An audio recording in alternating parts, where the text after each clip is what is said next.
Baik, assalamualaikum warahmatullahi wabarakatuh. Perkenalkan, nama saya Ahmad Ramanto. Pada video ini, saya akan membawakan presentasi tentang pemanfaatan pembangkit listrik tenaga surya sebagai sumber energi listrik cadangan budidaya burung puyuh dilengkapi dengan otomatis transfer speed atau ATS. Untuk di sini anggota kelompok kami, yaitu pertama ada saya sendiri Ahmad Ramanto, kemudian ada Chanisa Mutiara Azhari, kemudian ada Ardian Syahrum, Ahmad Rafi, Bahrul Muhyiddin Arianza, Ayatullah Ali Hamani, Muhammad Alwan Faujan, Sandika Dipa Marsanda, Arya Trisnardisa, dan saya Sanjaya Prakoso.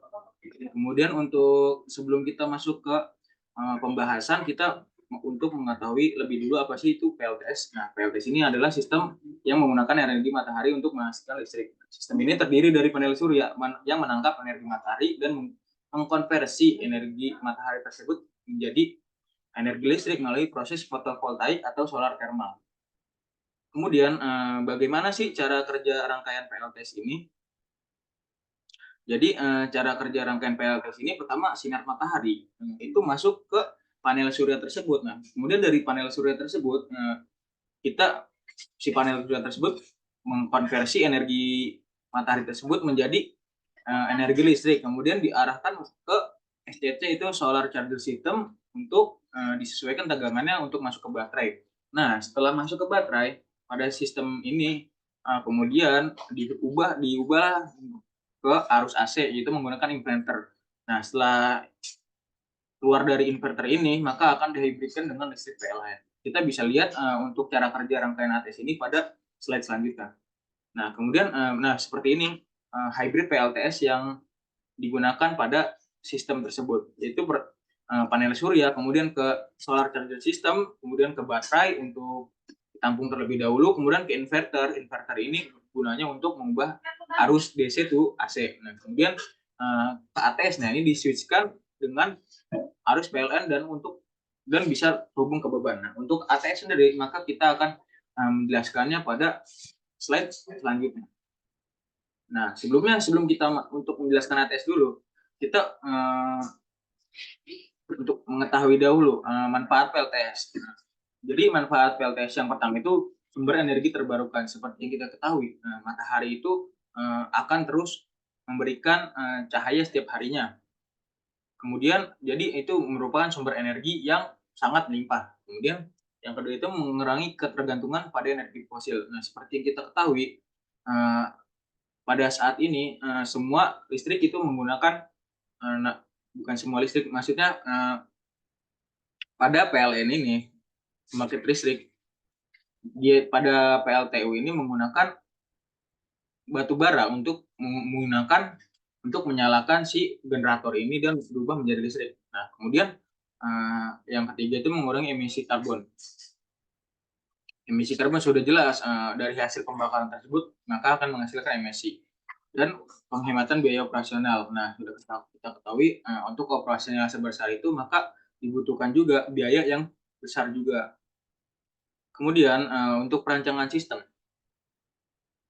Jadi di sini komponen utama dalam wiring diagram ATS.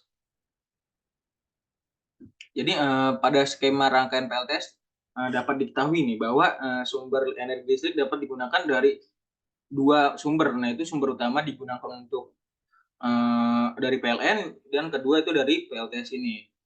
Kemudian maka energi listrik yang dihasilkan oleh panel surya berupa energi listrik DC. Nah, energi listrik DC ini tersebut akan masuk ke SCC seperti yang kita jelaskan di slide sebelumnya. Kemudian akan di hybrid dengan listrik PLN seperti itu. Kemudian cara kerja rangkaian ATS. Nah, jadi yang pertama itu saat relay AC menerima listrik dari PLN, relay hidup. Kemudian kontak NC relay terbuka mencegah inverter menyala kan, dan kontak NO relay terhubung mengalirkan listrik dari PLN ke koil kontraktor 1. Kemudian setelah itu kontaktor 1 hidup, listrik dari PLN mengalir ke beban dan lampu indikator PLN menyala. Jika listrik PLN mati, maka kontak NC relay terhubung kembali mengaktifkan inverter. Output inverter itu yaitu 220 volt mengalir ke koil kontaktor 2. Nah, saat kontaktor 2 hidup, listrik dari PLTS mengalir ke beban dan lampu indikator PLTS menyala. kemudian ketika PLN aktif kembali, listrik beralih kembali ke PLN. Siklus ini berulang terus-menerus. Nah, adapun untuk alat dan bahan pada PLTS ini maka dibutuhkan untuk alat tersendiri. Kita bisa lihat pada tabel ini ada tang potong, bor listrik, dan selanjutnya sampai tang lancip ini. Kita pada tabel ini alat-alat yang dibutuhkan untuk membuat PLTS tersebut. Kemudian untuk bahannya tersendiri, di sini ada panel surya yang pastinya kita menggunakan panel surya untuk komponen utama pada PLTS ini berkapasitas 120 watt peak. Kemudian untuk penyimpanan tersendiri kita menggunakan aki atau baterai 12 volt 60 Ah. Nah, kemudian ada SCC itu untuk controller, yaitu solar charger controller dengan kapasitas 30 ampere. Kemudian ada inverter DC to AC dengan kapasitas 1000 watt, MCB DC, MCB AC, dan ATS. Kemudian ada LVD, kabel, dan lain-lain. Kemudian kita masuk ke hasil dan pembahasan. Yang pertama itu kita masuk daya rata-rata yang dihasilkan panel surya ini. Untuk mendapatkan hasil tersebut kita mempunyai rumus, yaitu P sama dengan V dikalikan dengan I, yaitu tegangan dikalikan dengan arus yang menghasilkan daya. Nah, kita bisa di sini lihat pada perhitungan ini 13,42 dikalikan dengan 2,09. Kita didapatkan 28,404 watt. Nah, pada tabel ini kita bisa lihat untuk daya yang paling besar dihasilkan yaitu 43,02, sedangkan daya yang paling kecil itu 18,95 watt. Nah, untuk selanjutnya efisiensi panel surya. Di sini efisiensi itu sama dengan P out dibagi dengan P in dikalikan dengan 100%. Nah, kita bisa lihat di sini 28,96 watt dibagi 388,27 dikalikan 0,67 dikalikan dengan 100. Nah, kita dapatkan bahwa efisiensinya itu 11,13%.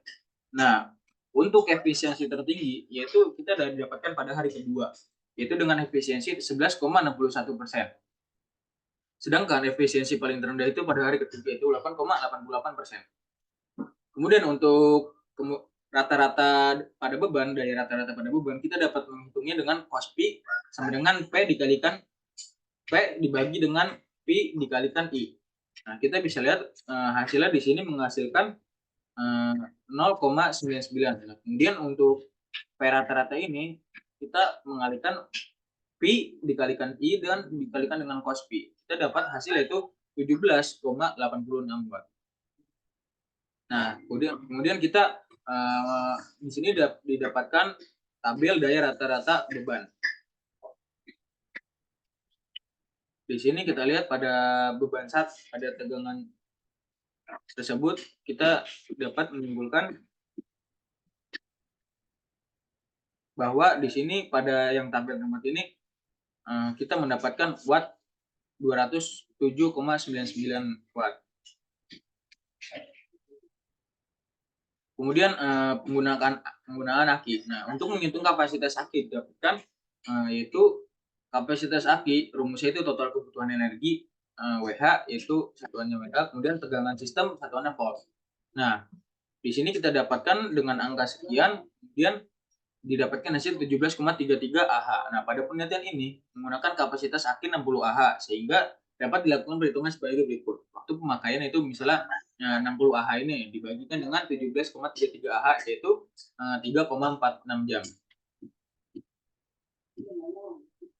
Nah, di sini ada penggunaan tegangan aki. Nah, pada beban satu kita bisa lihat pada jam pertama sampai jam terakhir di sini konstan. Kemudian untuk beban kedua di sini tegangan dan voltnya ini konstan tapi menurun. Kemudian untuk tegangan 3 dia menurun terus dan tegangan keempat ini terus menurun.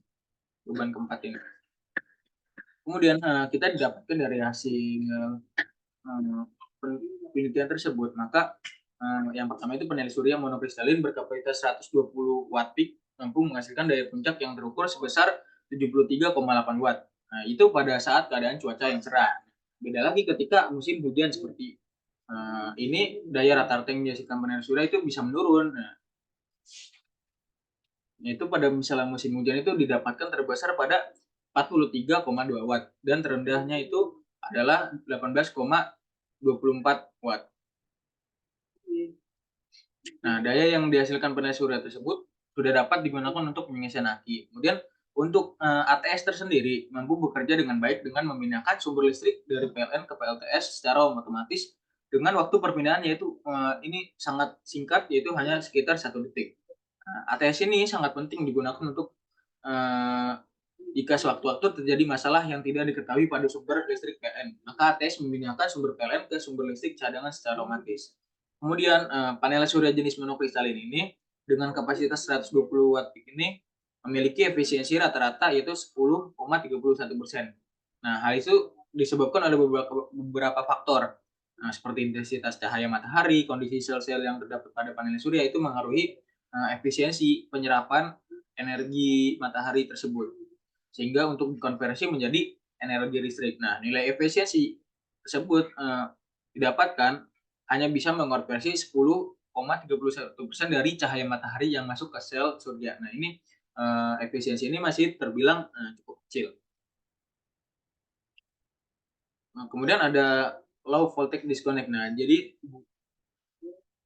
cara bekerjanya itu ketika nilai tegangan aki sudah sesuai dengan nilai tegangannya yang diatur pada LPD, saat tegangan baterai mencapai 11,5 volt, maka LPD akan memutus suplai tegangan dari aki ke inverter. Nah, ketika aki sudah terisi kembali dengan tegangan mencapai 12 volt, maka LPD akan menghubungkan kembali sumber dari aki ke inverter. Nah, LPD ini sangat dibutuhkan karena berfungsi untuk memproteksi baterai supaya kapasitas baterai tidak terkuras atau uh, dan sampai habis yang mengurangi masa pakai baterai atau kesehatan baterai tersebut. Kemudian yang kelima itu dengan menggunakan panel surya berkapasitas 120 watt peak ini dan aki berkapasitas 60 Ah dapat menyuplai beban sebesar 207,99 watt sekitar 1 jam pemakaian. Kemudian penggunaan aki 60 Ah ini hanya bertahan sekitar 1 jam dapat disebabkan oleh penggunaan aki yang mendapat beban terlalu besar. Jadi untuk penggunaan aki tersendiri daya dari baterai tersebut, maka itu tergantung pemakaian kita. Apakah beban yang kita pakai untuk pemakaian sehari-hari itu besar, maka dipastikan juga daya tahan si baterai ini tidak lama, mungkin hanya sekitar 1 jam. Ya, mungkin itu presentasi dari saya sebagai perwakilan kelompok. Pada video ini saya mohon maaf apabila banyak kesalahan, kurang lebihnya mohon maaf. Wassalamualaikum warahmatullahi wabarakatuh.